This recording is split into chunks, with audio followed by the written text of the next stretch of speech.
cœur de Dieu, c'est un cœur d'amour. Dieu est amour. Et jamais nous n'insisterons suffisamment pour souligner cette identité entre le bon Dieu et l'amour. Dieu n'est que bonté. Dieu est infiniment bon. Et parce qu'il est infiniment bon, lorsqu'il entre en rapport avec des créatures pécheresses comme nous, Dieu est infiniment miséricordieux. Il pardonne aux pécheurs repentants pendant sa vie sur la terre. Lorsque Saint Pierre l'interroge pour lui demander combien de fois il faut pardonner, il répond 70 fois, 7 fois, c'est-à-dire indéfiniment. Et vous voyez bien, quand vous allez au confessionnal et que vous avez le repentir de vos péchés, toujours Dieu vous pardonne, jamais Dieu ne se lasse de vous pardonner. Autant de fois que nous lui demandons pardon, le bon Dieu nous donne son pardon. Et il nous enseigne aussi l'oubli et le pardon des injures, jusqu'à nous déclarer dans la prière du Pater Noster qu'il nous a appris, qu'il nous pardonne, mais il est vrai qu'il y a une condition que nous exprimons dans le Pater Noster, à la condition que nous pardonnions nous-mêmes. Et cependant, mes bien chers pèlerins, cette insistance sur l'amour miséricordieux de Dieu ne doit pas nous amener pour autant à omettre de dire, comme le fait l'Église conciliaire, que Dieu est aussi, et en même temps, et sans qu'il y ait opposition, que Dieu est la justice même.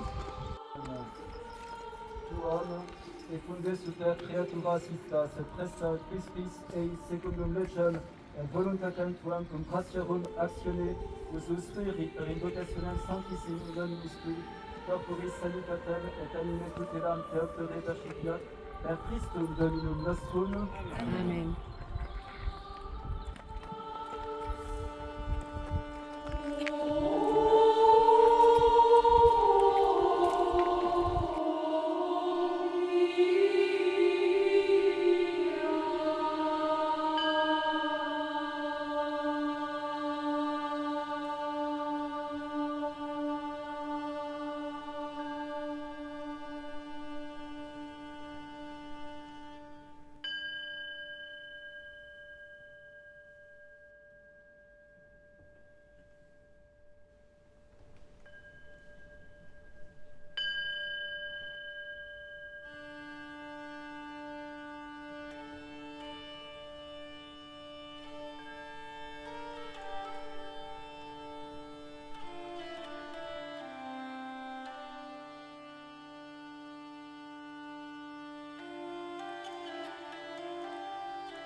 que Dieu nous demande chaque jour, ce que Dieu fait pour nous, pour cette bonté de Dieu pour nous. Et ce que fait Dieu dans les âmes, lorsque les âmes commencent à s'ouvrir à cette intelligence de Dieu, eh bien Dieu fait les saints, eh bien Dieu fait Sainte Jeanne d'Arc, Dieu fait ces âmes qui sont éminemment belles et que nous aimons, ces âmes qui n'ont répandu que le bien autour d'elles sur la terre. C'est bien ces âmes qui se sont quittées elles-mêmes pour pouvoir se donner. à la mission de Dieu, pour pouvoir répandre la bonté de Dieu à travers tout ce qu'elle faisait. N'est-ce pas infiniment désirable? N'est-ce pas ce que nous voulons pour nous-mêmes? Et n'est-ce pas que chacun d'entre nous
Le 1er novembre 1950, sa sainteté, le pape Pie XII, définissait le dogme de l'Assomption.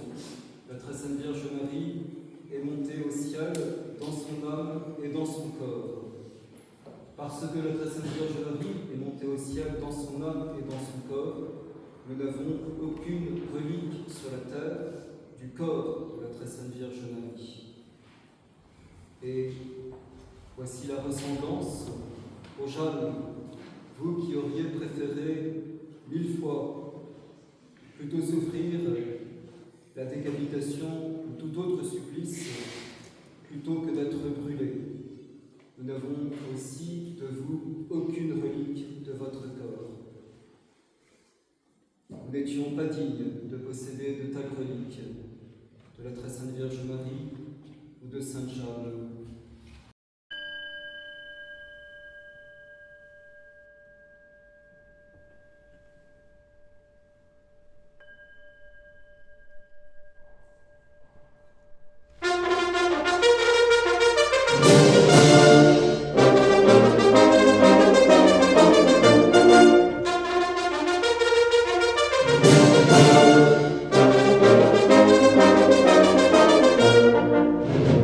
Joyeux Lorrain, chantons sans frein le refrain plein d'entrain de Jeanne Bergère immortelle du pays de Moselle. À tous les échos des grands bois que nos voix à la fois chantent d'antiques ritournelles qu'on chantait autrefois. Jeanne la Lorraine, ses petits pieds dans ses sabots, enfant de la plaine filait en gardant ses troupeaux, quitte à son jupon de laine avec ses sabots d'ondaine, oh, oh, oh, avec ses sabots.